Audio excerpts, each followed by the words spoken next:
ایک ایسا جو ہے وہ صورتحال ہے جس کے اوپر بعد میں بات کی جائے گی. ابھی ڈیورنڈ لائن کے اوپر ہم نے کسی طرح کی کوئی نیگوسیشن نہیں کی اور انہوں نے پاکستان کے اوپر جو اس وقت جاری کارروائی ہے اس سے بھی اپنے آپ کو دور قرار دیا. اور ان کا یہ کہنا تھا کہ یہ جو صورتحال ہے پاکستان کے اندر دہشت گردی کی, اس کو پاکستان سے خود نبٹنا چاہیے. یعنی ملا یعقوب نے یہ جو بعد از یہ جو معاہدہ ہے اس کے بعد کی دی جانے والی سٹیٹمنٹس میں انہوں نے ٹی ٹی پی سے جو ہے اوپنلی کھلے بندوں علیحدگی اختیار نہ کرنے کا موقف اختیار کیا, جو کہ بہت ہی زیادہ معنی خیز ہے.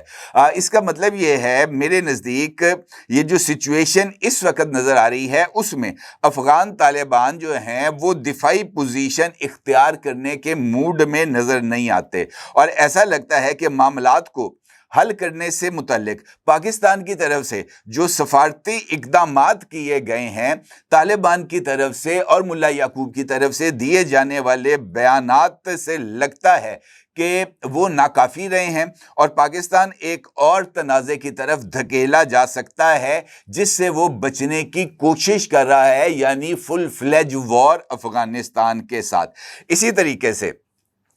یہ جو قطر کی سٹیٹمنٹ ہے اس کا پہلا عکس آپ اپنی سکرین پر دیکھ سکتے ہیں. سرخ رنگ کے اندر قطر کی یہ جو ایک ٹیمپلیٹ ہے اس کے اندر قطر کی وزارت خارجہ کی طرف سے سٹیٹمنٹ جاری کی گئی تھی, اور انہوں نے ایک جانب مذاکرات کی کامیابی پر اظہار مسرت کیا تھا اور اس کے ساتھ ساتھ بارڈر سیکیورٹی کے مشترکہ میکنزم پر بات کی گئی تھی, اور لفظ بارڈر قطر کی طرف سے استعمال کیا گیا تھا. کل جب یہ جو سٹیٹمنٹ سامنے آئی تھی ذبیح اللہ مجاہد کی, اس کے اوپر کسی طرح سے امارات اسلامیہ نے کوئی اعتراض نہیں کیا, اور ذبیح اللہ مجاہد کی یہ سٹیٹمنٹ اس وقت بھی ذبیح اللہ مجاہد کے ایکس اکاؤنٹ پر موجود ہے اور وہاں پر لفظ بارڈر بھی موجود ہے. لیکن اس کے باوجود ملا یعقوب نے اس معاملے کو قطر کی حکومت کے سامنے اٹھایا اور ان کے اوپر دباؤ ڈالا, اور ان کو اس بات کی وارننگ دی کہ اگر آپ نے اپنی سٹیٹمنٹ میں سے یہ بارڈر کا لفظ نکال کر نئی سٹیٹمنٹ جاری نہ کی تو پھر افغان طالبان حکومت اس جنگ بندی کے معاہدے سے دستبردار ہو جائے گی. اور قطر میں بیٹھ کر ملا یعقوب نے یہ دھمکی قطر کی حکومت کو دی, جس کے بعد قطر نے فیس سیونگ دینے کی کوشش کی طالبان کی حکومت کو, اور ان کی طرف سے ایک نئی سٹیٹمنٹ جاری کی گئی جس میں بارڈر کا کسی طرح کا کوئی ذکر نہیں, بلکہ اس خواہش اور امید کا اظہار کیا گیا کہ پاکستان اور افغانستان دونوں مشترکہ طور پر اپنے تنازعات کو حل کر لیں گے. یعنی قطر کو اس سارے مذاکرات کے بعد شدید ترین صورتحال کا سامنا کرنا پڑا. البتہ سعودی عربیہ کی طرف سے جو سٹیٹمنٹ جاری کی گئی ہے دوحہ مذاکرات کی کامیابی پر, اس میں اظہار مسرت کیا گیا ہے, اور سعودی عرب کی سٹیٹمنٹ میں بارڈر کا لفظ استعمال کیا گیا ہے اور کہا گیا ہے کہ سعودی عرب امید رکھتا ہے کہ پاکستان اور افغانستان اپنے بارڈرز کا احترام کریں گے اور کوئی سرحدی خلاف ورزی مستقبل میں نہیں ہوگی. اس کا مطلب یہ ہے کہ یہ جو معاہدہ جس کا ذکر کیا جا رہا ہے اس کے اوپر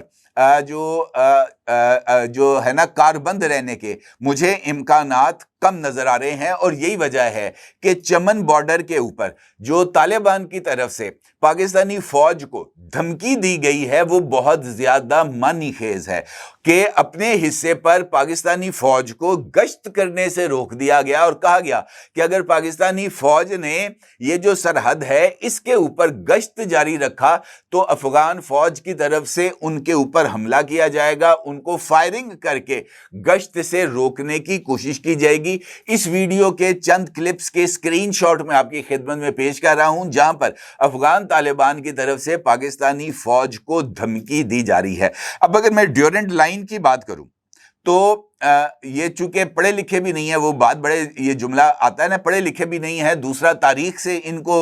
کوئی لینا دینا نہیں ہے، یہ عجیب و غریب سی بھینس ہے جو اپنی مرضی کے مطابق ہی بین بجاتی ہے۔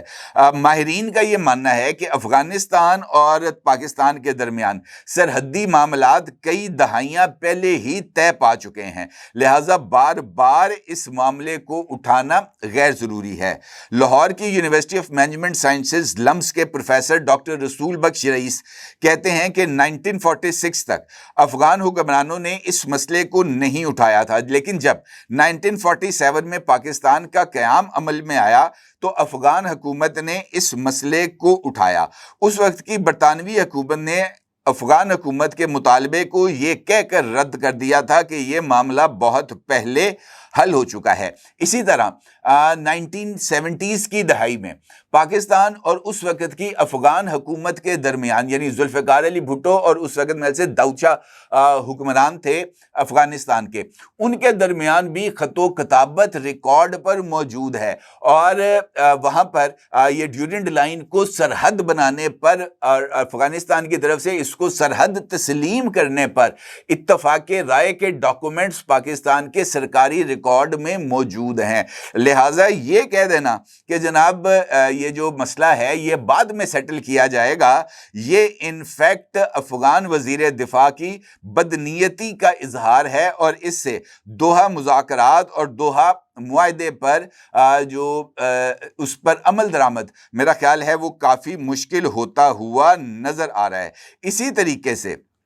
یہ جو میں نے آپ سے افغانستان کی جانب سے پاکستان پر حملے کا ذکر کیا ہے، یہ واقعہ ڈیرہ اسماعیل خان کا ہے۔ ڈیرہ اسماعیل خان میں گیس پائپ لائن کو افغانستان سے آئے دہشت گردوں نے اڑانے کی کوشش کی، اور اس کارروائی میں پاکستانی سیکیورٹی فورسز نے ان دہشت گردوں کو روکنے کی کوشش کی، جس کے دوران یہ ایک شدید جھڑپ ہوئی پاکستان کی سیکیورٹی فورسز کی افغانستان کے سے آئے ہوئے دہشت گردوں کے درمیان، جس کے نتیجے میں ایک نان کمیشنڈ آفیسر سمیت 6 اہلکار اس